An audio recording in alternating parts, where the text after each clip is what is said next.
The BBC's problems go far beyond Oxbridge recruitment. Yeah, it's me again. Let's take a look at this story.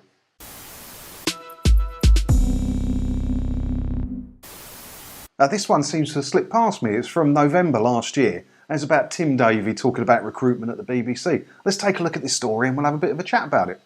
BBC Director General Tim Davie has announced that Oxbridge and Cambridge graduates will no longer be given as many top jobs at the corporation in an attempt to modernise it and reflect socio-economic diversity. But with more problems than ever before in its long history, can he save the broadcaster this way? Maybe, but it all depends on what happens next. The Director General is right to point out inequality. In 2017, it was discovered that 45% of BBC staff earning £150,000 a year or more went to private school. And of those who didn't, the majority went to grammar schools. For comparison, only 7% of the country is educated privately.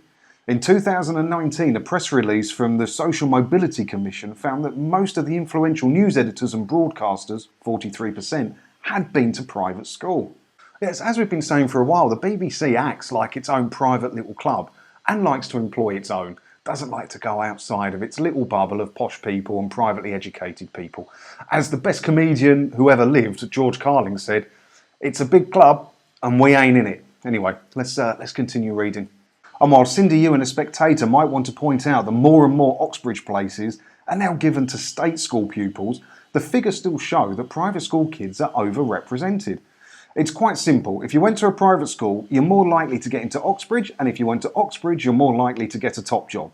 It's unfair and there's no way to justify it. If you recruit elsewhere, you're more likely to get people who haven't been as privileged as many Oxbridge graduates. I'm not expecting the BBC to fix Britain's terrible education system, but I would like to know where they're going to find young people that got left behind. Looking beyond Oxbridge is a good start, but where is their graze now? If you're only replacing Oxford and Cambridge with the names of other Russell Group members, how will the BBC truly change? It's a good start, Director General, but it's only a start. Yeah, the people who run the BBC do seem to live in their own little bubble. They just do. We've talked about it many times on this channel before, that they live in their own little bubble and they don't understand what's going on out in the real world. They don't understand that people don't care to pay them 13 quid a month anymore. They don't know about that. They don't know that people are struggling because they never have. They're all privately educated, mostly from good families, and they earn brilliant money. And they don't mingle with the little people like you or me to understand what's going on in the real world. They mingle in their own little bubbles of privilege. So how can the BBC possibly know what's going on out there in the real world? It's crazy.